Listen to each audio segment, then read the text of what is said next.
शिरोळ शहराच्या इतिहासात सुवर्णाक्षराने नोंद होईल असा ऐतिहासिक आणि अभिमानास्पद सोहळा येत्या 13 मे रोजी पार पडणार आहे. शहरातील मानबिंदू समजल्या जाणाऱ्या धर्मवीर छत्रपती संभाजी महाराज चौक इथं उभारण्यात आलेल्या धर्मवीर छत्रपती संभाजी महाराजांच्या भव्य शिल्पाचं अनावरण मोठ्या दिमाखात आणि उत्साहपूर्ण वातावरणात होणार आहे. आमदार राजेंद्र पाटील यड्रावकर यांच्या स्थानिक विकास निधीतून साकारण्यात आलेलं हे शिल्प शिरोळ तालुक्यातील पहिलं शिल्प ठरत असून भविष्यात शिरोळची नवी ओळख म्हणून ते प्रसिद्ध होणार आहे. सायंकाळी ठीक 5 वाजता होणाऱ्या या भव्य सोहळ्यात आमदार राजेंद्र पाटील यड्रावकर यांच्या हस्ते शिल्पाचं अनावरण करण्यात येणार आहे.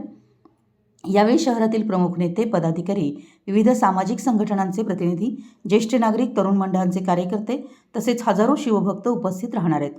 संपूर्ण चौक परिसर भगव्या रंगात सजवण्यात येणार असून शिवमय वातावरण अनुभवायला मिळणार आहे. कार्यक्रमानिमित्त विविध सांस्कृतिक आणि आकर्षक उपक्रमांचं आयोजन करण्यात आलं आहे.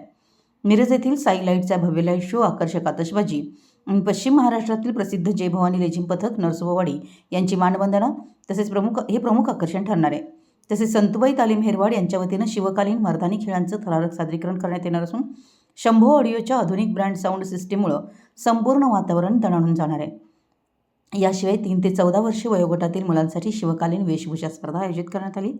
तसेच तरुणांसाठी भव्य रील स्पर्धेचंही आयोजन करण्यात आलं असून विजेत्यांना खास आणि आकर्षक भेटवस्तू देण्यात येणार आहेत. या ऐतिहासिक आणि अभिमानास्पद सोहळ्याला शिरोळसह संपूर्ण तालुक्यातील शिवभक्तांनी मोठ्या संख्येनं उपस्थित राहून धर्मवीर छत्रपती संभाजी महाराजांना मानवंदना द्यावी असं आवाहन आयोजकांच्या वतीनं करण्यात आलं आहे. मराठी न्यूजसाठी शिरोळहून दिलीप कोळी.